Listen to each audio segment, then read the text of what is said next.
முருகன் குமரன் குகன் என்று மொழிந்துனா உருகி பாடணும். உருகும் செயல் தந்து உணர்வு என்று அருள்வாய். உள்ளுணர்வு எப்போ நமக்கு தட்டி எழுப்புதோ அப்போ தான் உண்மைகள் விளங்க ஆரம்பிக்கும். ஏன்னா கண்ணுக்கு தெரிவது, காட்சிக்கு தெரிவது, பொறிபுலன்களுக்கு தெரிவது எல்லாமே வெறும் இன்ஃபர்மேஷன் தான். இது நடக்குது, அங்கே நடக்குது, இது நடக்குது. அதுக்கான காரணங்கள் அறிவுக்கு ஓரளவுக்கு தட்டுப்படும். காரண காரியங்கள், பார்க்காத விஷயங்களின் காரண காரியங்கள் அறிவுக்கும் தட்டுப்படாது. இனி நடக்க போங்கால் உள்ளுணர்வுக்கு மட்டும்தான் தட்டுப்படும். அதனால்தான் திருவருள் இருந்தால்தான் சரியான விதிகளை சரியான இடத்தில் பொருத்தி காணும் திறன் மேலும் மேலும் பெருகி கொண்டு போகும் என்று சொல்வது. இப்போது நான் முதல் காணொலியில் எனக்கு எப்படி ஜோதிடத்தில் ஆர்வம் வந்தது, நாடி ஜோதிடம் பார்க்கும்போது எப்படி ஆச்சரியப்பட்டேன், அதுக்கான தேடுதல் எங்கெல்லாம் நடந்தது, அதற்கு என்ன எவ்வளோ கஷ்டப்பட்டு கண்டுபிடித்தேன், அப்புறம் நாடி என்று சொல்லிக் கொடுப்பவர்களும் தொட்டு தொட்டு காண்பிக்கிறார்கள் என்று தெரிந்தது. விதிப்படி சொல்லப்படும் நாடி என்பது மிக குறுகியதாக தான் இருக்கிறது. அதன் வெளிப்பாடு விதிகளை நன்கு உணர்ந்தாலே நாடியில் சொல்வது போல் சொல்ல முடியும் என்பதற்கான முறைக்கு வந்தேன். எப்படி சுருக்கமாக சொல்லணும் அப்படின்னா, இப்போது சாதாரணமாக ஒருத்தருக்கு திருமணம் நடக்குமா நடக்காதாங்கிறது கண்டுபிடிச்சிடலாம், சொல்லிடலாம். 2ஆம் அதிபதி, 7ஆம் அதிபதி, 11ஆம் அதிபதி 3 பேரும் கெட்டிருந்தா, சுக்கிரனும் கெட்டிருந்தா திருமணமே நடக்காதுன்னு சொல்லலாம். 3 பேர் ரொம்ப நல்லா இருந்தால் இளமை திருமணம்னு சொல்லிடலாம். இப்படி சில விஷயங்களுக்கு பொதுப்படையான கருத்துக்களை சொல்லிடலாம். ஆனால் பழம்பெரும் நூல்களில் அபூர்வ பாடல்களில் என்ன இருக்குது அப்படின்னா, அபூர்வ சேர்க்கைகள் உள்ளன. உதாரணமாக, ஒருவன் மேடை பேச்சாளனாக பல பட்டங்கள் பெற்றவனாக இருப்பதற்கு என்ன விதி? 2ஆம் அதிபதி கேந்திரம் பெற்று பாம்புடன் கூட வேண்டும். ஐயா சொன்ன விதி தான். சரி, ஜோதிடத்தை பாடல் மூலம் விளக்கி கூறுபவனுக்கும் பாடல் இல்லாமல் விதிகளை மட்டும் சொல்லி விளக்கவனுக்கும் அருள்வாக்கு கூறுபவனுக்கும் வித்தியாசம் இருக்கா? 3க்கு தனித்தனி பாடல்கள் உள்ளன. இதெல்லாம் எவ்வளோ அற்புதம் பாருங்கள். யார் ஒருவருக்கு குரு செவ்வாய் பார்வை பெறுகிறதோ, சந்திர கேந்திரத்தில் புதன் இருந்துன்னு வச்சுக்கங்க, செவ்வாய் குரு பார்வை வருகிறதோ, அவர் கட்டாயமாக, செவ்வாய் என்பவர் ஜோதிடத்திற்கான கிரகம், புதன் என்பவர் ஜோதிடத்திற்கான காரக கிரகம் என்று சொல்லலாம். செவ்வாய் முருக கடவுளையே குறிப்பவர், ஜோதிட கடவுளான முருகனை குறிப்பவர். குரு செவ்வாயை பார்க்கணும். அதான் ஒழுங்கை குரு, செவ்வாயின் கட்டுத்திட்டத்தை குரு மேன்மைப்படுத்துகிறார். இப்போ குரு செவ்வாயை பார்த்து சந்திரகேந்திரத்தில் புதன் இருந்தால் பாடல், தமிழ் பாடல் சொல்லி அவர் விளக்குவார் என்று. சரி, நெறிமுறையோடு யார் சொல்லுவா? 9ஆம் அதிபதி தொடர்பு வரணும், 2ஆம் அதிபதி தொடர்பு வரணும், அல்லது 9ஆம் அதிபதி 2ஆம் அதிபதியை பார்க்கணும், இல்லை 2ஆம் அதிபதி 9ஆம் அதிபதி 2ல் தங்கணும். இந்த தொடர்புகள் வந்தால் 9ங்கிறது நெறிமுறை, சாஸ்திரம், விதி. 2 என்பது சொல்வது. ஸோ அந்த மாதிரி ஜோதிடனுக்கு இந்த காம்பினேஷன் இருந்தால் அவர் விதிகளை சொல்லுவார், அவரால் பாட்டை கற்றுக்க முடியாது. இப்போ 2வது ஒரு கேள்விக்கு பதில் வரும். ஐயா சொல்கிற பாடல்களை பூரா நான் மனப்பாடம் பண்ணித்தான் ஆகணுமா அப்படின்னா, ஐயா என்ன சொல்கிறாங்க, பாடல்களை மனப்பாடம் செய்தால் ரொம்ப நல்லது. ஆனால் அதில் சொல்லப்பட்ட விதிகளை மட்டுமாக எடுத்து, அதாவது துணை விதிகள்னு சொல்கிறோம் பாருங்கள், அதை மனப்பாடம் பண்ணி பாடல் விதியை விளக்கமாக கொடுக்குறாருல ஐயா, அதை மனப்பாடம் பண்ணாலே பயனுக்கு வரும். அதனால் ஃபுல் பாட்டை பண்ணணுன்ற கட்டாயம் இல்லை என்னாலும். ஆனால் சில சமயம் பாடல்களோட அற்புதம் நம்ம மனதை அப்படியே இழுக்கும். அதாவது பாடல் வரியில் ஒன்று இருந்தால் அதில் ஒரு பொருள் கூட மறக்காது. அதனால் பாடல்களால் கற்றுக்கொள்வது மிக உத்தமம். ஆனால் வரவில்லை என்று கவலைப்பட வேண்டாம். இது ஒரு ரொம்ப முக்கியமான ஒரு பேச்சு. சரி, இந்த மாதிரி அபூர்வ சேர்க்கைகள் அப்படின்னு நம்ம சொல்கிறது போல், மேடை பேச்சாளன் ஜோதிடத்தை பாடல் சொல்லி விளக்குபவன், உடலில் ஒருவருக்கு வெள்ளை புள்ளி விழுந்து விடுகிறது. இதற்கு என்ன பாடல் இருக்குது? சரி, வெள்ளை புள்ளினா நோய். இப்போ நோய் இருக்கணும், உடல்லங்கன்னா லக்னாதிபதி சம்மந்தப்படணும், 6ஆம் இடம் சம்மந்தப்படணும். வெள்ளை புள்ளிங்கும்போது அதில் ஏதோ ஒரு விஷம் அல்லது விஷத்தன்மை, பாம்பு சம்மந்தம். இது எப்படி விதியாக்குறது? இதுக்கு ஒரு விதி உண்டு. ஐயா ஒரு காணொலியில் உதாரண ஜாதகத்தோடு சொல்லியிருந்தார். ரிஷப லக்னம், 6ல் சுக்கிரன், ராகுச்சாரம் பெறுகிறார். அப்போ மேனியில் வெள்ளை உண்டாமல் துய்ய கேரளத்தில் ஒரு பாட்டு இருக்குது. ரொம்ப அற்புதமான பாடல். இந்த நுணுக்கங்களை நீங்கள் அடிப்படைகளை வைத்துக்கொண்டு உருவாக்க முடியாது. என்ன சொல்கிறேன்னா ஃபஸ்ட்டு பிரின்சிபிள்னு சொல்லுவாங்க. அதாவது இதுக்கு இது காரகிரகம், இதுக்கு அது காரகிரகம்னு வச்சுட்டு நீங்களாவே வந்து சுபத்துவம் பாபத்துவம் இது பார்க்குது, இந்த திக்பலம் இங்கே இருக்குன்றதை வச்சு நீங்கள் இந்த மாதிரி இதுக்கெல்லாம் விதிகளை நீங்களாக உருவாக்கி கொள்ளவே முடியாது. அதை ரிஷிகள் கண்டுணர்ந்து பல ஜாதகங்களிலும் பார்த்து கோர்த்து வைத்துள்ளார்கள். இது மறக்கக்கூடாது. இதுதான் வந்து வேறு எந்த முறையிலும் தொட்டு காட்டாத சில குறிப்புகளை பாரம்பரிய ஜோதிடம் அறுதியிட்டு கூற முடியும். அதற்கான விதிமுறைகள் பாடல்களிலும் பழக்கத்திலும் உள்ளன. சரி, இது மட்டுமா? இன்னும் உதாரணம் பார்ப்போம். இளமையில் எல்லா உறவுகளையும் எழுந்து விடுபவர்கள் என்பவர் யார்? உதாரணம், மீன லக்னம், குரு நீச்சமாறார். ஏன் இப்படி சொல்கிறோம்? மீன லக்னத்துக்கு குரு நீச்சம் மாறுறது நிறைய பேருக்கு நடக்கும். ஏன்னா ஒரு வருடம் 12 வருடத்துக்கு ஒரு வருடம் குரு நீச்சமாக இருப்பார். அப்போது தினமும் அந்த லக்னத்தில் பிறப்பவர்கள் இருப்பார்கள். அவங்க எல்லாருக்கும் இந்த மாதிரி இளமையில் உறவுகள் இழக்க முடியுமானா அப்படி இல்லை. அதில் சில இன்னொரு நுணுக்கம் இருக்குது. அந்த குரு, நீச்சமான குரு அம்சத்தில் பலம் பெற்றால் உறவுகள் அந்த மாதிரி நழுவாது. அம்சத்தில் நீச்சமாகும். அப்போ குரு வந்து உத்திராட நட்சத்திரம் 2ஆம் பாதத்தில் இருந்தால் அம்சத்திலே நீச்சமாக. இப்படி ஒரு ஜாதகத்தை நான் பார்த்து ஐயாட்ட காட்டோன்னு அவர் சொல்கிறார். அது காமிச்ச கேட்டார், இடமே எல்லா உயிரும் போயிருக்குமேனு. ஆமாம், அவர் தனது மனைவி, அம்மா, அப்பா, குழந்தை, அண்ணன், தங்கை எல்லாவற்றையும் 20-22 வயதுக்குள் இழந்தவர். அப்போ சரி சொல்லிட்டா என்ன கணக்கு இது? எந்த கணக்கு வச்சு குரு நீச்சமானால் லக்னாதிபதி நீச்சமானால்? அப்படி கணக்கு இல்லை. 11 என்று இதை குறிக்கிறது. 4க்கு 8 பந்துக்களை இழப்பவன். இப்போ 4க்கு 8ஆம் ஸ்தானமான 11இல் குருவாகிய லக்னாதிபதி நீச்சமாட்டால் லக்னாதிபதி 4க்கு 8ங்கிறது 4ஆம் தொடர்பு, பந்துக்களான தொடர்பும் உங்களுக்கு பாதகமான 8ம் எல்லாம் வந்துடுது. அப்போ இந்த ஒரு நுணுக்கத்தை ஒரு செகண்டில் சொல்லிட்டார் அவர். இப்போ இந்த விதி மறக்காது நமக்கு. எங்கேயாவது ஒரு இடத்துல மீன லக்னம் குரு இப்படிங்கிற 11 இருக்காரோ, என்னால் வேறு லக்னத்துக்கும் 11 நமக்கு வந்து ஒரு நீச்ச கிரகம் இருந்து பரம நீச்சம் அடைந்திருந்தால் இது பார்க்க வேண்டிய விஷயம். இப்படி தான் வந்து விதிகளுக்கான அடித்தள விளக்கத்தை ஐயா கொடுக்குறாரு. வேறு யாரும் கொடுக்கறதில்ல இருக்கலாம். அதே மாதிரி மனைவி வேறொருடன் தொடர்பு கொண்டு அவமானம் தந்து விடுவார் என்பதற்கு என்ன, எப்படி சொல்கிறது? அதை 6ஆம் அதிபதியும் 7ஆம் அதிபதியும் கூடி 8இல் போய் மறைந்தால் இது நடக்க வாய்ப்புள்ளதுன்னு தான் சொல்கிறது. காரணம் என்னென்னா லக்னத்துக்கு மட்டும் பார்க்குறோம், அப்புறம் சந்திரனுக்கும் இது தெரியணும், அப்புறம் மனைவி லக்னத்துக்கு வச்சு பார்த்தாலும் அவங்களோட கேரக்டரில் அது தெரியணும், மனைவியோ கணவரோ. இப்படி பலவிதமான அற்புதமான விதிமுறைகள் உள்ளன. சரி, இதை எப்படி நம்ம கற்றுக்கிறதுன்னு பார்த்தா இவ்வளோ விஷயங்கள் இருக்குது. இது எப்படி நம்ம கற்றுக்கிறது அப்படின்னு ஐயாவுடைய காணொளிகள்லேருந்து நான் கற்றுக்கொண்ட சில அடித்தளமான விஷயங்களை இங்கே பகிர்கிறேன். அப்படின்னா என்னென்னா, ஐயாவின் அபூர்வமான காணொளிகள் பாடத்திட்டங்கள் ஒவ்வொன்றும் ஒரு கோர்ஸ் லெசன் மாதிரி. ஏன்னா அப்படி தான் அவர் வடிவமைச்சு ஒழுங்கோடு கொடுக்குறாரு. முதல்ல நம்ம சொன்ன மாதிரி தலைப்பு, உபதலைப்பு, அப்புறம் உதாரண ஜாதகம், கேட்ட கேள்விகள், பாடல், அதற்கு பொருத்தமான விளக்கம், துணை விதிகள் எல்லாம் சேர்த்து சொல்கிறேன். தசை எல்லாத்தையும் சேர்த்து தான். இப்போ ஒவ்வொன்றும் ஒரு கேஸ் ஸ்டடின்னு சொல்லுவோம் இல்லையா, அந்த மாதிரி ஒரு பயிற்சி பாடத்திட்டம் ஒவ்வொன்றும். இப்போ அந்த முனையிலேருந்து நம்ம கற்றுக்கணும். உதாரணமாக நான் வந்து முதல்ல 2023 நினைக்கிறேன், அப்போ ஐயாவோட காணொலிகளை கேட்கும்போது ஒரு நாளைக்கு 10 வீடியோ நல்லா இருக்கும்ல, அப்படியே கேட்டுட்டு அடுத்தடுத்து ஸ்வைப் பண்ணிட்டு போயிட்டே இருப்போம், கேட்டே இருப்போம், நல்லா இருக்க மாதிரி இருக்கும். மறுநாள் கேட்டால் அந்த ஜாதகம் ஞாபகம் இருக்காது, விதி ஞாபகம் இருக்காது. ஏன்னா ஒரு இதில் ஒரு பாடலையும் சொல்லி பாடலோட விதியை சொல்லி 5 துணை விதியும் சொல்லிடுறாரு. இது எதுவுமே நமக்கு மண்டையில் நிற்காது. அடுத்த வருடம் நான் என்ன பண்ணேன், ஒரு நாளைக்கு ஒரு வீடியோவை கேட்கும்போது அப்படியே உட்காந்து குறிப்பெடுப்பேன் பேப்பரில். அவர் சொல்ல குறிப்பு, முக்கியமான குறிப்பு, அது சொல்ல எழுத ஆரம்பித்தா வளவளை நிறுத்தி அப்புறம் சரி சொல்கிறது ஒன்று மனசில் தங்கிந்து மட்டும் எழுத ஆரம்பித்தேன். அப்போ கூட திருப்பி அந்த குறிப்பை படித்தா தானே நம்ம மண்டையில் ஏறப்போகுது. அப்போ அதுவும் நடக்கலை. இந்த வருடம் திடீரென்று எனக்கு தோண்டி, அப்போ 2வது வருடம் ஆனால் பார்த்தீங்கன்னா ஒரு நாளைக்கு 3 வீடியோக்கு மேலே பார்க்க முடியாது. இந்த மாதிரி குறிப்பெடுத்து எழுதுகிறோம்ல.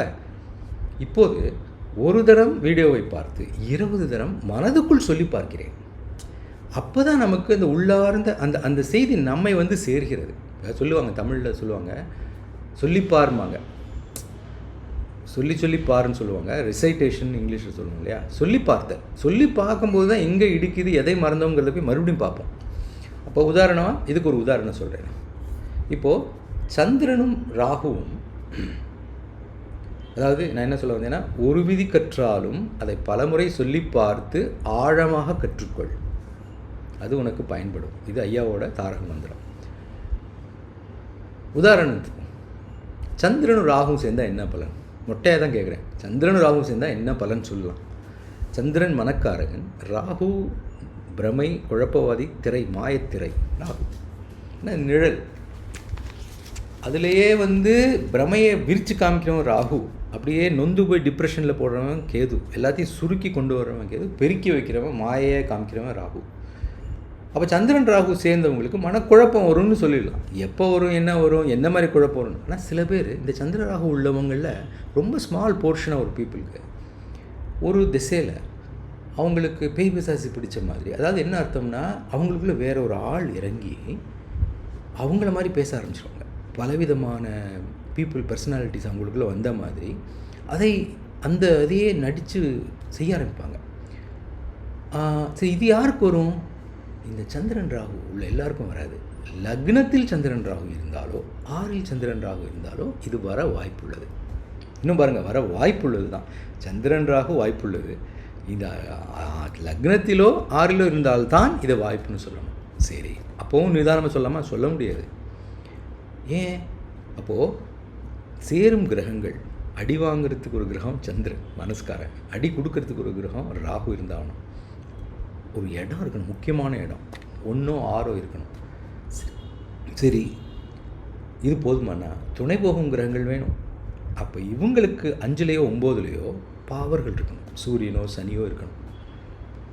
இதெல்லாமும் இருந்து இப்போ 4 வரையில் ஒரு தசை, சந்திர தசையோ ராகு தசையோ சூரிய தசையோ சனி தசையோ இது மாதிரி ஒன்று வந்தால் கட்டாயம் அந்த பீரியடில் ஒரு மனக்குழப்பம், பேய் பிசாசு பிடிச்சது போல் மனசுக்கு தோணுதை பேசுகிறது, இது வந்தே தீரும். இது ஐயா வந்து ஒரு ஜாதகத்தில் பார்த்து முன்கூட்டியே சொல்கிறார். இவங்களுக்கு வந்து ஒரு பெண்மணி குழந்தைகள்லாம் இருக்கு அவங்களுக்கு. அப்போ அவர் சொல்கிறார், இந்த அடுத்து வரப்போகிற திசையில் சில இந்த மாதிரி பேச்சு அடிபடும், பேய் காற்று கருப்புன்னு பேச்சு அடிபடும், கலங்கிட வேணாம், அது இந்த புக்தி முடிஞ்சப்புறம் சரியாக போகும் அப்படின்னு சொல்கிறார். அதே மாதிரி அந்த பெண் வந்து அந்த தசை வந்தவுடன் அவங்க தாறுமாறாக பேச ஆரம்பிக்கிறாங்க, பீடி கொண்டு வாங்குறாங்க, பிராந்தி கொண்டு வாங்குறாங்க, நான் தூக்கு போட்டு செத்துட்டேன், ஒரு ஆள், நான் என் மனைவி என்னை ஏமாற்றிட்டா, இந்த மாதிரிலாம் பேசி எல்லாருக்கும் ஐயா முன்கூட்டியே சொல்லதுனால அவங்களுக்கு தெரிவிடுது, ஓஹோ இது நடக்க போகுதுங்கிற. அது பாருங்கள் எவ்வளோ வித்தியாசம் பாருங்கள். இது எந்த காரணமும் இல்லாமல் திருத்துப்புன்னு ஒருத்தர் பண்ணுறதுக்கும் ஒரு ஜோதிடர் முன்கூட்டி அறிவூட்டி அப்போ அது எப்படி தவிர்க்கிறதுங்கிறதுக்கும் ஐயா சில வழிபாடுகளை சொல்கிறார். அதுக்கப்புறம் இந்த பீரியட் வரைக்கும்ங்கிறத சரி, இது எப்படியாவது கட்டிப்பிடிச்சி இந்த காலத்தோடு போயிடும், அதோட முடிஞ்சிடும்ன்ற ஒரு தைரியத்தோடு அவங்க அதை எதிர்கொள்கிறாங்க. இது மாதிரி எத்தனை பேர் சொன்னதாக நம்ம கேள்விப்படுறோம் இல்லைங்களா? இது ஒரு அற்புதமான விஷயம். அப்போ என்னென்னா விதி துணுக்கு தான். சந்திர ராகு சேர்ந்திருப்பது விதி துணுக்கு, சந்திரன் ராகு லக்னத்தில் சேர்ந்திருப்பது 6ல் சேர்ந்திருப்பது 2ஆம் விதி துணுக்கு தான். அதுவும் அதற்கு 5ல் 9ல் பாவர்கள் இருந்து சுவர்கள் பாராமல் இருந்தால் இது எல்லாத்தையும் சேர்த்து இவர்களில் ஒருவர் தசை வந்தால் இதுதான் பாருங்கள்.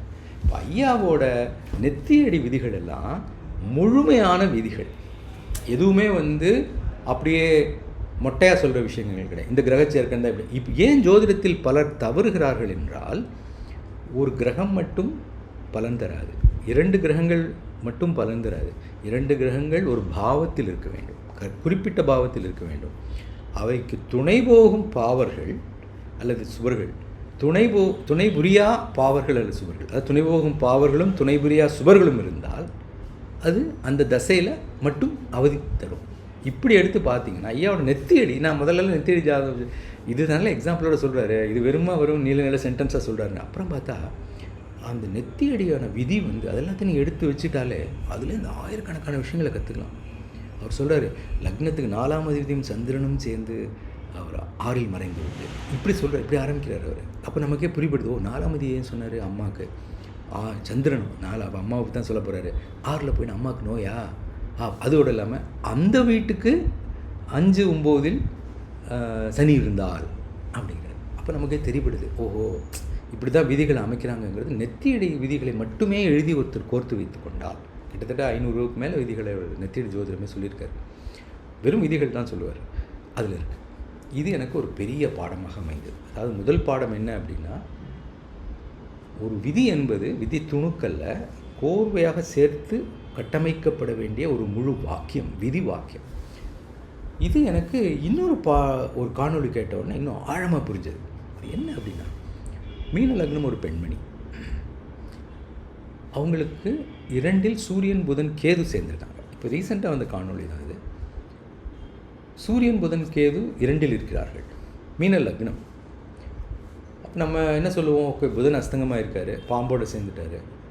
லக்னாதிபதியில் 4ஆம் 7ஆம் அதிபதி, அவர் வந்து 4 7ஆம் அதிபதி. பட் என்ன பலன் சொல்கிறது, 2 இவங்க இருக்குந்தா குடும்பத்தில் பிரிவு வரும். எப்போ புதன் திசை வந்துட்டா, 7ஆம் அதிபதி திசை 4ஆம் அதிபதி திசை நல்ல திசை தான் இருக்கணும். ஆனால் பிகாஸ் இந்த சூரியன் அஸ்தங்கமாகி கேதுவோட சேர்ந்ததுனால பிரிவு.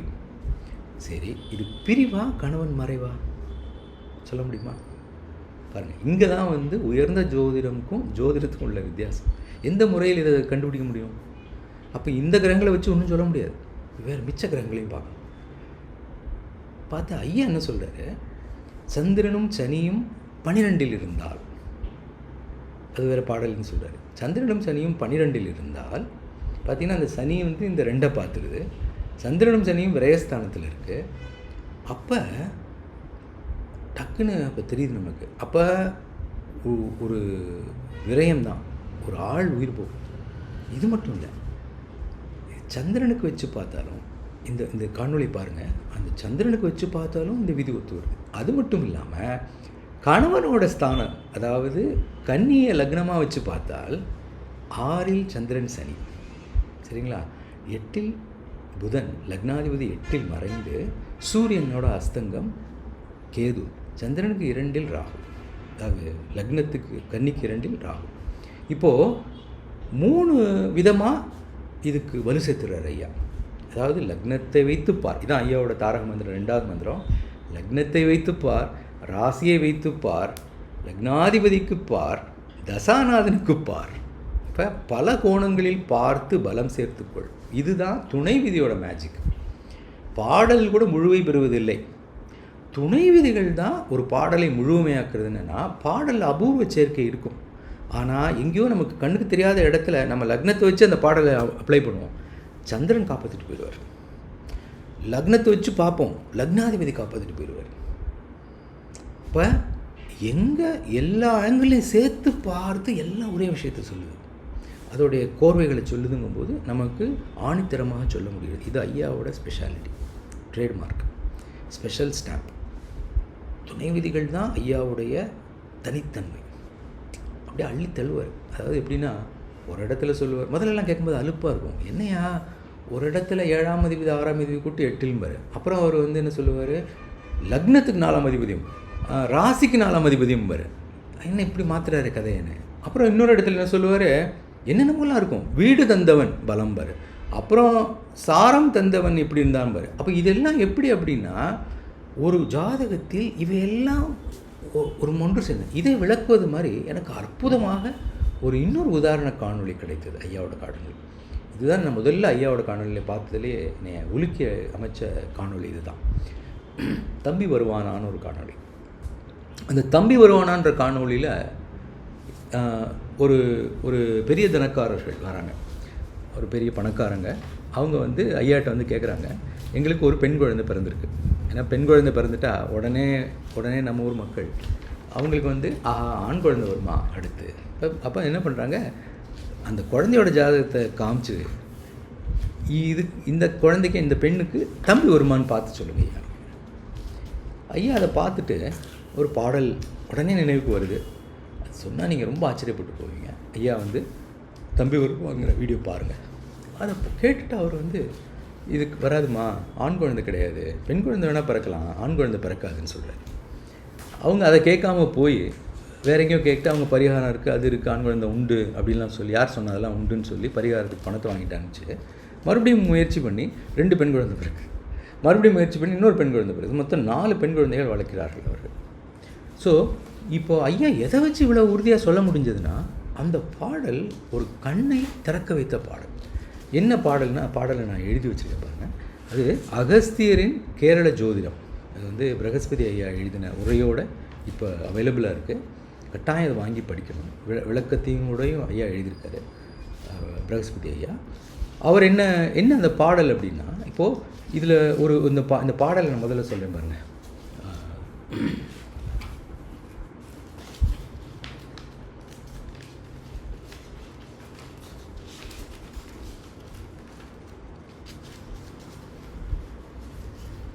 முதல்ல குயிக்காக ஜாதகத்தை சொல்லிடுறேன். இந்த ஜாதகம் வந்து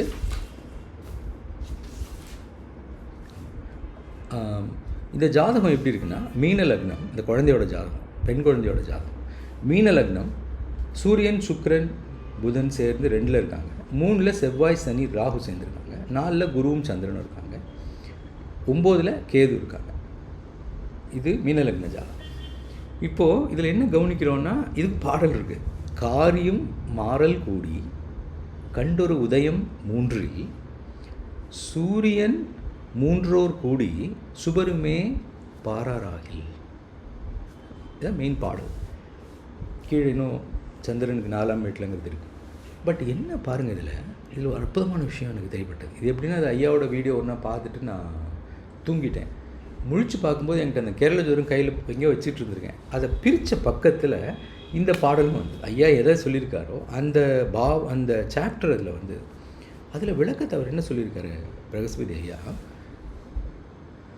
எப்போ நிச்சயமாக தம்பி இல்லைன்னு சொல்ல முடியும்னா, 3ஆம் அதிபதி கெடணும், 3ஆம் இடம் கெடணும், 3இல் உள்ள கிரகங்களும் பாவர்களாக இருக்க வேண்டும், சுபர்கள் பார்க்கக்கூடாது.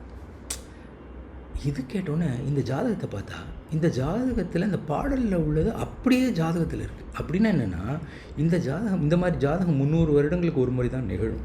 ஒவ்வொரு ஜாதகமும் 320 வருடங்களுக்கு ஒரு முறை அந்த ஒரு கிரகங்களோடு நிகழும்.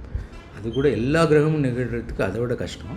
பொதுவாக எல்லா கிரகங்களும் 320 வருடங்களுக்கு ஒரு தடவை, அதாவது குரு ராகு தவிர்த்த மிச்ச கிரகங்கள்லாம் 60 வருஷத்துக்கு வந்துடும். ராகுவையும் சேர்த்துட்டிங்கன்னா 300 வருஷத்துக்குள்ளே வரும். அந்த மாதிரி 300 வருஷத்துக்கு முன்னாடி யாரோ ஒருத்தர் பார்த்துட்டு இது 3 அடிபட்டு போயிருக்கே அப்படிங்கிறத பாடலாக எழுதி வச்சுருக்காரு. அப்படி நம்ம சொல்லிக்கலாம். அப்போது இப்போ எனக்கு இதுலேருந்து கற்றுக்கிட்ட விஷயம் என்ன அப்படின்னா, காரகம் பாவம் பாவாதிபதி 3மே கெட்டால்தான் அது முழுமையாக கெடும். 2 கெட்டு 1 நல்லா இருந்தால் லேட்டாக கிடைக்கும், 1 கெட்டு 2 நல்லா இருந்தால் கொஞ்சம் லேட்டாக கிடைக்கும். அதில் இதில் ஒரு குறைபாடு இருக்குமே தவிர கிடைக்காதுன்னு சொல்ல முடியாது. இதனால தான் பல ஜோதிடர்கள் தவறுவதற்கு காரணம், அவர்கள் ஒரே ஒரு பாவா அதிபதியை வச்சுக்கிட்டு மட்டும் சொல்கிறாங்க, காரகனை மறந்துடுறாங்க. இல்லை காரகனை வச்சு சொல்கிறாங்க, பாவாதிபதியை மறந்துடுறாங்க. இல்லை பாவத்தில் உள்ள கிரகங்களை மறந்துடுறாங்க. சந்திரனுக்கு 7ங்கிறத பார்க்கறதில்ல. இப்படியெல்லாம் வந்து பல கோணங்களில் பார்த்து இது எனக்கு பெரிய இதாச்சு. இப்போது இந்த 3வது ஒரு அற்புதமான உதாரணம் வந்து எனக்கு எப்படின்னா, இதுவும் மீன லக்ன ஜாதகம் தான். 2ல் சூரியன் புதன் கேது. இது நான் சொன்னேன், அதாவது இது நான் ஏற்கனவே சொல்லிட்டேன். இது என்ன எனக்கு புரிஞ்சது அப்படின்னா, அந்த இடத்துல புதன்கிறவர் தாயையும் கணவரையும் குறிக்கும் உண்மையான ஆள். அவர்தான் அந்த இடத்துல ஒரு அடிவாங்கும் ஆள்னு வச்சுக்கோங்க. அந்த இடத்துல சூரியன் அஸ்தமனம் செய்கிறவர், அவரை வலுவெடுக்க செய்வதற்கு அங்கே உள்ள ஆள் வேணும். அதை மேற்கொண்டு அவரை நிழலாக்குவதற்கு ஒரு பாம்பு இருக்காங்க. இப்போ அது பார்த்தீங்கன்னா, அது எங்கே நிகழணும்னா 2ஆம் வீட்டில் நிகழணும். அப்போ தான் குடும்பம் பிரியும்.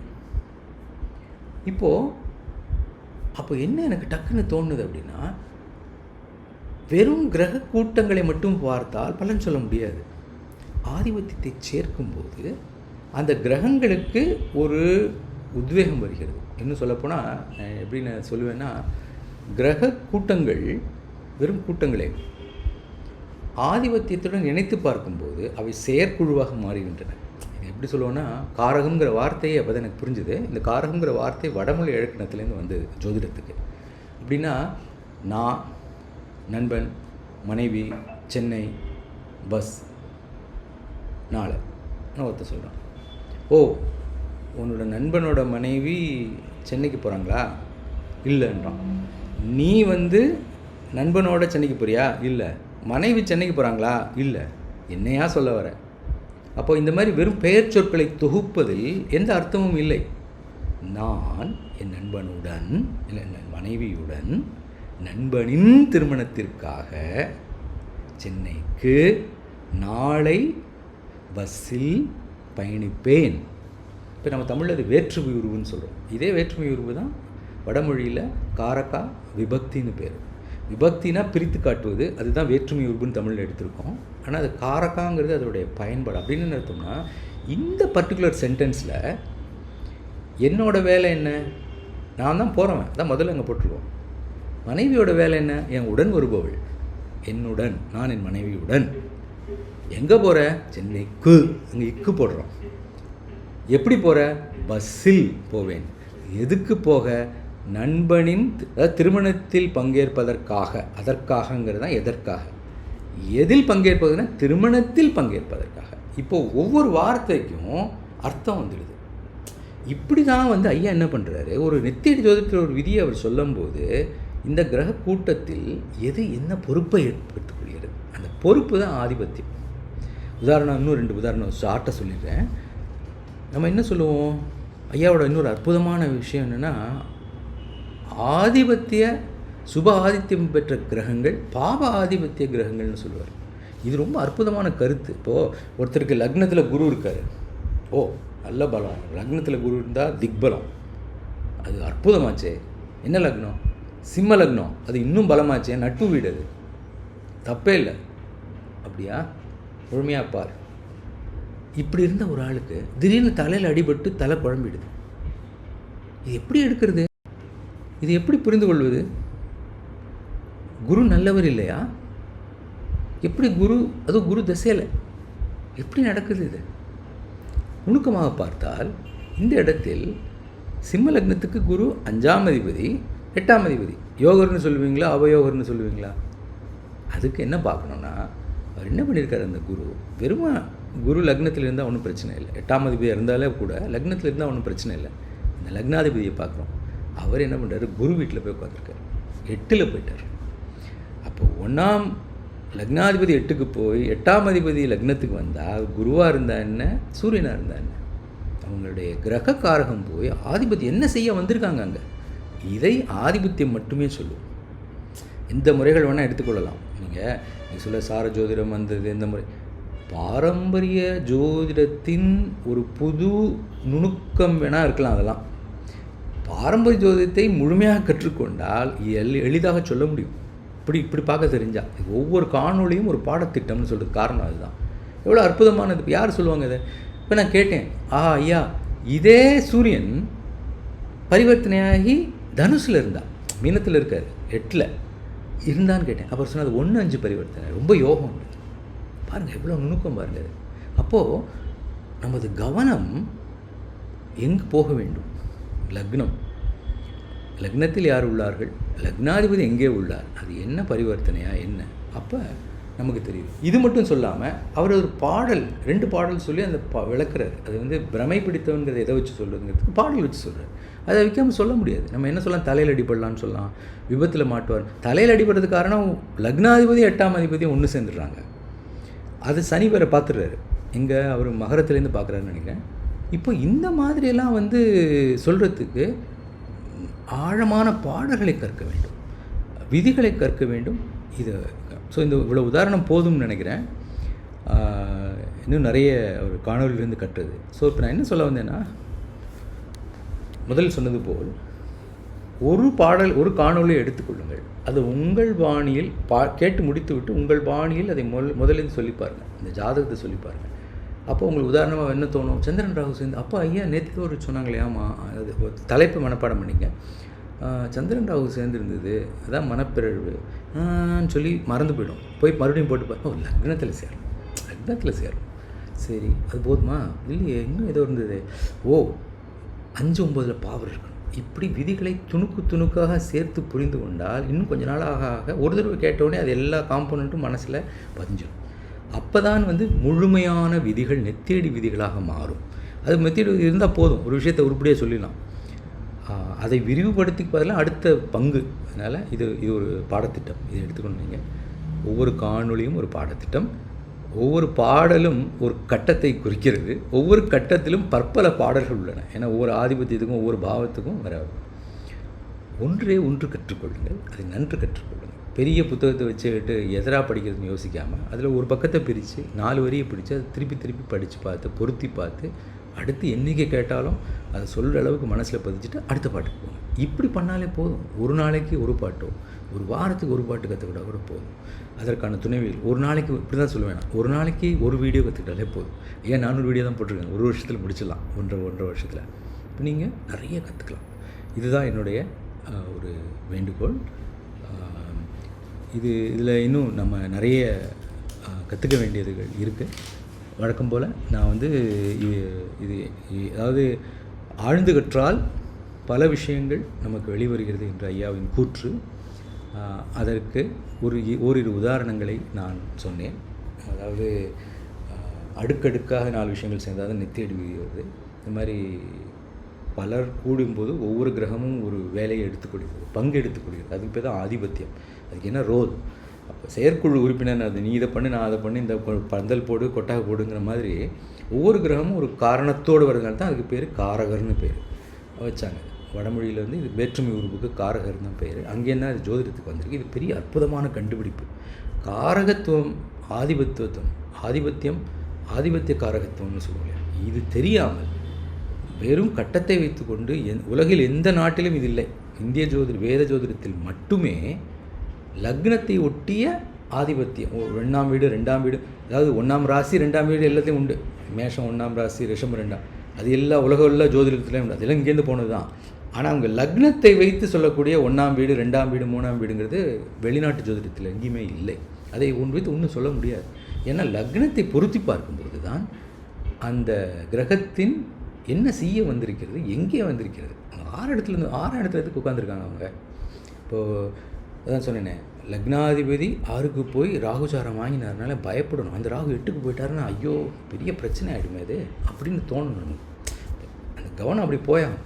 அப்போ நம்ம இந்த ஐயா சொல்வதை காணொலியை அப்படியே ஸ்வைப் பண்ணிட்டு பார்க்க முடியாது. ஃபுல்லாக பொறுமையாக கேட்டு கண்ணை மூடி திருப்பி ஒரு தடவை உட்காந்து நம்ம அதில் உள்ள துணுக்குகளை சொல்லி பார்க்கணும். என்ன லக்னம் பார்த்தோம், சரி என்ன விஷயத்தை பற்றி சொன்னார், உடம்புல நோய். அப்போ 6 என்னன்னா, லக்னாதிபதி 6க்கு போயிட்டாரா, 6க்கு போனாலே பிரச்சனையா, 6 ரிஷபம், சுக்கிரனுக்கு எங்கே 3 நட்சத்திரம் இருக்குது, அது ராகு நட்சத்திரத்தில் போனாரா, அந்த ராகு எப்படி இருக்கார், 8க்கு போயிட்டாரா. அப்போ இந்த விதி உங்களுக்கு மனசில் மொத்தமாக லக்னாதிபதி 6க்கு சென்று பாம்பு சாரம் பெற்றால் மேனியில் வெள்ளை புள்ளிகள் உண்டாகும் என்று கூறி இவர், அதாவது நான் நாடியில் தான் ஆரம்பித்தேன். ஆனால் நாடிக்கான விடை விதிகள் உள்ள நாடி, அதாவது தந்திர நாடிக்கான அடிப்படை இந்த மாதிரி விதிகள் தான். இந்த மாதிரி விதிகளை உருவாக்கி வைத்திருக்கிற ரிஷிகள் அதை கற்றுக் கொடுத்து அந்த மாணவர்கள் அந்த விதிகளை பயன்படுத்தி பாடல்களை எழுதி வைத்துவிட்டு விதிகளை சொல்லாமல் வெறும் பாடல்களாக எழுதி வச்ச பயிற்சி தான் நாடின்னு கூட ஒரு கருத்து இருக்கலாம், அப்படி கூட இருக்கலாம். ஆனால் எவ்வளவு காம்ப்ளெக்ஸான விஷயங்கள். ஒருத்தருக்கு தம்பி பிறப்பாங்களா இல்லையா, தான் சொன்னேனே, நம்ம அந்த இளமையில் இப்போ எல்லோரையும் உறவுகளை இழப்புவது, இங்கேருந்து ஆரம்பித்து மனைவி அவமானம் அடைவது, பல வேலைகள் செய்வது, எல்லா சொத்தையும் இழந்து கடைசியில் பிச்சையாகி நிற்பது, இந்த மாதிரி நுணுக்கமான விஷயங்கள்லாம் பார்த்திங்கன்னா சர்வார்த்த சிந்தாமணி, ஜாதக சிந்தாமணி, இந்த புத்தகங்களில் தலைப்பை பார்த்தாலே உங்களுக்கு லிஸ்ட்டாக போட்டு வச்சுருக்காங்க ஒவ்வொரு பாவத்துக்கும். இது ஐயா ஒரு குறுக்கு சொல்கிறார். எப்படின்னா, அவருடைய நெஞ்ச மறப்புதல்னு ஒரு புத்தகம் வந்திருக்கு, இப்போ வாங்கி படியுங்கள், மறக்காதீர்கள். ஐயா வந்து சுரங்கம்னு ஒரு புக்கு போட்டிருக்காங்க, அனுபவ சுரங்கம்னு. இப்போ நெஞ்ச மறப்புதல்னு ஒன்று போட்டிருக்காங்க, ஐயாவிடம் பெற்றுக்கொள்ளலாம். அந்த அனுபவ சுரங்கத்தில் 39 கட்டுரைகள், அதாவது அவங்க வந்தாங்க. இப்போ நம்ம காணொலியை இன்னும் தீவிரப்படுத்தினா எப்படி இருக்கும், அந்த அளவில் அழகாக பதிக்கப்பட்ட புத்தகம். அதில் ஒரு இடத்துல சொல்கிறாங்க, எப்படி விதிகளை ஞாபகப்படுத்திக் கொள்வது. 12 பாவம், ஒவ்வொரு பாவத்திலும் 20-25 காரகம் இருக்குது. இப்போ 7ன்னு எடுத்துட்டிங்கன்னா திருமணம், மனைவி மட்டும்தான் நம்ம உடனே பார்ப்போம்.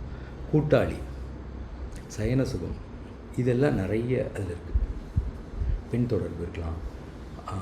இந்த மாதிரி 20 காரகம் இருக்குது. அதில் ஒரு 10 காரகத்தை எடுத்துட்டாங்க. இப்போ 12 கட்டம் 10 காரகம், 120 உபகாரகம்னு வச்சுப்போம். இந்த ஒவ்வொரு காரகத்துக்கும் இப்போ மனைவி என்பவள் அழகானவளாக, அன்பானவளாக, செய்பவளாக, வழக்கு போடுபவளாக, இப்படி 8ஆக பிரிச்சிட்டிங்கன்னா ஒவ்வொன்றுக்கும் ஒவ்வொரு விதி எடுத்து வச்சுட்டா கூட 120க்கு 10ன்னு எடுத்து வச்சுட்டா கூட உங்களுக்கு 1200 விதிகள் தெரிஞ்சால் உங்களுக்கு ஒரு ஃபுல் பிக்சர் கிடச்சிடும். இது ஐயாவுடைய ஒரு அற்புதமானது. அந்த நெஞ்சம் மறப்பதில் புத்தகத்தில் இருக்குது. கட்டாயமாக அந்த புத்தகம் வாங்கி படித்து பயன்பெற வேண்டிய புத்தகம். ஏன்னா இந்த மாதிரிலாம் சாதாரணமாக கிடைக்காது. அதாவது யார் ஒருவர் நன்கு கற்க தெரிந்தவர், 30 வருடம் அதை பயன்படுத்தி மக்களின் ஆதரவை பெற்றவர், அதை உட்கார்ந்து தெளிவாக எழுதி, ஐயா வந்து 6ஆம் கிளாஸ் தான் படிச்சிருக்காங்க. நினச்சி பாருங்கள். சொன்னாங்க, ஐயா நான் 6 கிளாஸ் தான் படிச்சிருக்கேன், என்னால் எப்படி இந்த இவ்வளோ புத்தகம் எழுத முடியும் கேட்டேன். ஐயா உங்களுக்கு முருகன் திருவருள், தமிழ் கடவுள் கொடுத்த தமிழ். ஐயா எதுகமனோடு தான் எழுதுகிறாங்க, பேசுகிறாங்க. அப்போ திருவருள் இருந்தால் என்ன வேணால் நடக்கும். திருவருள் இவரை தேர்ந்தெடுத்திருக்கிறது. அதனால் இவர்கிட்ட பயன்படணும். நான் முதல்ல சொன்ன ஒரு 10 வேகமாக சொல்லிடுறேன். பாரம்பரிய ஜோதிடம் முழுமையானதா, காலத்திற்கேற்ப புதுப்பிக்கப்படும். பாரம்பரிய ஜோதிடம் முழுமையானது, காலத்திற்கேற்ப புதுப்பிக்கணும்னா காலம் கடந்த கலை. அதை முழுமையாக நாம் தான் உணர வேண்டும். புத்தக வழி, பாடல் வழி, குரு வழி உணர வேண்டும். 2வது, ஜோதிடத்திற்கு குருவருளும் திருவருளும் தேவையா, இல்லை வெறும் கணிதமா? வெறும் கணிதத்தால் ஒரு லெவல் வரைக்கும் தான் போக முடியும். மொட்டையாக இருக்கும். அதில் வந்து கணிதம் எப்போவுமே தப்பு செய்யும். ஏன்னா அது சுட்டறிவு. இதை பார்த்து இதை சொல்ல, இதை பார்த்து அதை சொல்லும். பார்க்காத விஷயத்தை அதால் ஊகிக்க முடியாது. திருவருள் இருந்தால்தான், குருவருள் இருந்தால்தான் ஊகம் என்பது உள்ளேருந்து வர தூண்டும். ரொம்ப முக்கியமான விஷயம் அது. குருவுக்கு நமஸ்காரம் இல்லாமல், சுவாமிக்கு நமஸ்காரம் இல்லாமல் ஜோதிடம் சொல்லாதீர்கள். சொல்லலாம் நீங்கள், அது நீங்கள் வெறும் கணிதர், தெரிஞ்ச விதிகளை வச்சு வியாபாரம் பண்ணுறீங்கன்னு அர்த்தம். நாதி ஜோதிடம் அருள்வாக்கா இல்லை ஜோதிட விதிகள் மூலம் எழுதப்பட்டதா? 2 விதமும் உண்டு. அருள்வாக்கால் எழுதிக்கப்பட்ட மந்திர நாடியும் உண்டு, விதிகள் வைத்து எழுதப்பட்ட தந்திர நாடியும் உண்டு. இது அருள்வாக்கு பெரிதா, ஜோதிட விதிகள் பெரிதா? யோசிச்சு பாருங்கள். அருள்வாக்கை விட ஜோதிட விதிகளே பெருசு. ஏன்னா 2 காரணம். அருள்வாக்குங்கிறது வந்து, இது ஐயாவோட கூற்று தான் அது. அருள்வாக்குங்கிறது வந்து சில நேரம் பலவாறு தவறாயிடும், ஆனால் விதிகள் எப்போதும் வெல்லும். இது ஒன்று. 2வது வந்து அருள்வாக்கு எல்லாராலையும் சொல்லப்பட முடியாது, எல்லா நேரத்திலையும் ஒருபோல சொல்ல முடியாது. உள்ளுணர்விலிருந்து வருவது, அதுவும் விதிகளை உள்மனதிலிருந்து கணக்கு போட்டு தான் வெளியில் வருகிறது. ஆனால் சரிபார்க்கப்படுவதில்லை, உள்மனதில் சரிபார்க்கப்படுவதில்லை.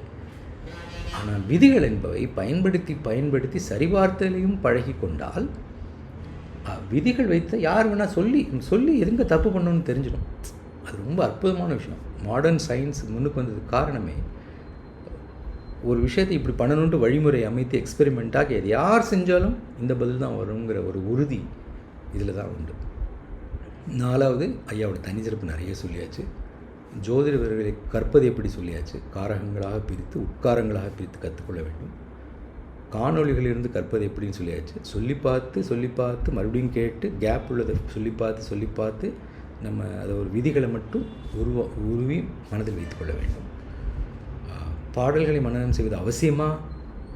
பெரும் அவசியம் அல்ல. விதிகளை மனனம் செய்தால் போதும். விதிகளை மனனம் செய்தே ஆக வேண்டும். ஆயிரக்கணக்கான விதிகளை முறையாக கற்பது, அதை சொல்லியாச்சு. பாடல்களுக்கும் துணை விதிகளுக்கும் உள்ள தொடர்பு என்ன? பாடல்கள் அபூர்வ சேர்க்கைகளை குறிப்பிடுகின்றன. ரொம்ப அபூர்வ சேர்க்கைகள்லாம் இருக்கும். சன்னியாசிம்பாங்க. 10ல் 4 கிரகம் இருந்தால் அவருக்கு சன்னியாச யோகம் வந்துரும்பாங்க. புத்தருக்கு இருக்குது, ஓஷோக்கு இருக்குது. ஆனால் துணை விதிகள் இருக்கணும். அதில் பாவிகள் இருந்தால் எப்படி, நல்லவர்கள், அதை வச்சு என்ன சொல்கிறாங்கன்னா பாருங்கள், ஆச்சரியமான விஷயம். அந்த ஒரு புத்தகம் இருக்குது, எதுன்னு நான் பார்த்து சொல்கிறேன்.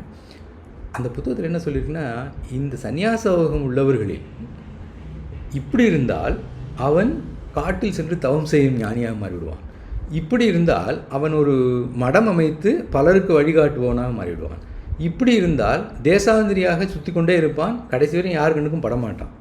இப்படி இன்னொருத்தனாக இருந்தால் போலி மத போதகனாக மாறி பலரை கவர்ந்து மயக்கி பணத்தை கறந்த பின் அவர்களை வம்பில் மாட்டி விடுவான். இவனும் காணாத தேசத்துக்கு போய்விடுவான். இப்படி அந்த அந்த அந்த காம்பினேஷன் உள்ளதுக்கே துணை விதிகளை பொருத்தும் போது வேறு பலன்கள் வருது. இதை முன்னோர்கள் எங்கே சொல்ல முடியும்? எந்த மெத்தடில் இது சொல்ல முடியும்? எப்போ நம்ம அந்த மாதிரி காம்பினேஷன்லலாம் நம்ம வாழ்க்கை அனுபவத்தில் கண்டுபிடிச்சி அதை புரிச்சு உணர்ந்து நம்மளாக விதி எழுதி வச்சுக்க போகிறோம். இதுதான் வந்து இந்த முறையின் வித்தியாசம். அதனால் பாடல்கள் அபூர்வ சேர்க்கைகளை சொல்கின்றன, துணை விதிகள் அதற்கு பலம் சேர்க்கின்றன, வழிகாட்டுகின்றன. ரொம்ப அற்புதம். இது ஐயாவுடைய தனித்துவம். இதோட என்னுடைய நீண்ட சிற்றுரையை எடுத்துக்கொள்கிறேன். என்னுடைய பெயர் ரவிச்சந்திரன். மறுபடியும் உங்களெல்லாம் சந்திக்கிறதுக்கு ரொம்ப சந்தோஷம். வாழ்க வளமுடன். நன்றி.